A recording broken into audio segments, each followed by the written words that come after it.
By the end of this video, you're going to understand how to do every submission in Jiu-Jitsu. Let's understand these ideas before we get into it. There's really only 3 submissions in theory we can do. We have our blood-based submissions, our fulcrum-based submissions, and our rotation-based submissions. The human body can really only move in certain directions, and if the brain doesn't have blood, then it's not really going to make our body function. So let's go over the first and highest percentage-based submissions, which are blood-based submissions. These are arguably the best types of submissions, and the reason for that is because other submissions can be withheld through pain tolerance. Blood-based submissions, you can't really escape once you're in them. So how do blood-based submissions work? Well, the idea behind them is to remove blood from our brain. That includes things like a darce, a triangle choke, and a rear naked choke. All of those are blood-based submissions. To do this, we're going to need to stop the blood from going into our opponent's neck through our carotid arteries. In theory, if we just put our hands there, we could stop it, but it's unlikely that's going to happen in Jiu-Jitsu.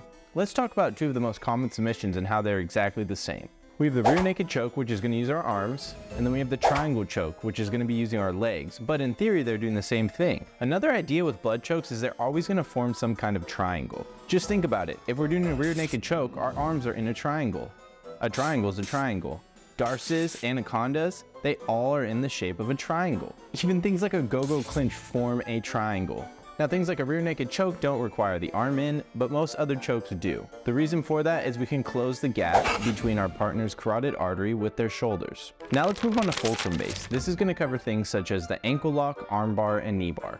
All of these are going to be the exact same mechanics, just in different positions. Fulcrum-based submissions are easy to understand. What we're doing is we're going in the opposite direction of the body's regular flexion. Where our arm would normally flex in this direction, we're actually going to have it go in the opposite direction. If you notice in all of these, our hips do need to be involved. The reason for that is our hips create a lot of power, and the power is what allows us to go in the opposite direction of the flexion of our body. Now this is why I told you it's important to understand which directions our body can actually move. Now an ankle lock may seem a little bit different, but that's just because our foot is smaller than our forearm or the lower part of our leg. But when you think about it, the ankle is our point of flexion, and we're placing our fulcrum point behind the ankle. Now wrist locks can be defined in this section, but I don't normally do that, and I do think wrist locks are completely ineffective. All right, so let's touch on the last one, and that's rotation-based submissions. Now this is the one that's going to be the scariest to apply on our training partners, and that's because we see the most breakage in these. On average, our rotation-based submissions will attack the ligaments. So now when we think of these, we're thinking of things like heel hooks, kimuras, aoki locks, and twisters. Where in a fulcrum-based submission, we are blocking flexion. In a twisting-based submission, we are using the end of the levers to stop rotation. Now you may be saying to yourself, well, aren't these rotation-based? Why would we stop rotation? Well, because we need to apply rotation while creating a lack of movement. So let's look at these. In a heel hook, we need to stop the foot from moving, and that's why we say get a bite on the heel while creating rotation in the knee. And if we look at the heel, it's at the end of our lever, our foot. So now a kimura is the same thing. We're taking the hand and arm and we're stopping the movement while rotating the shoulder. Now things like the twister become really cool because our back becomes the point of rotation. And to do this, we're stopping the legs from moving. So what do I mean by end of the lever? I just mean end of the limbs. Mechanically, these don't seem that difficult.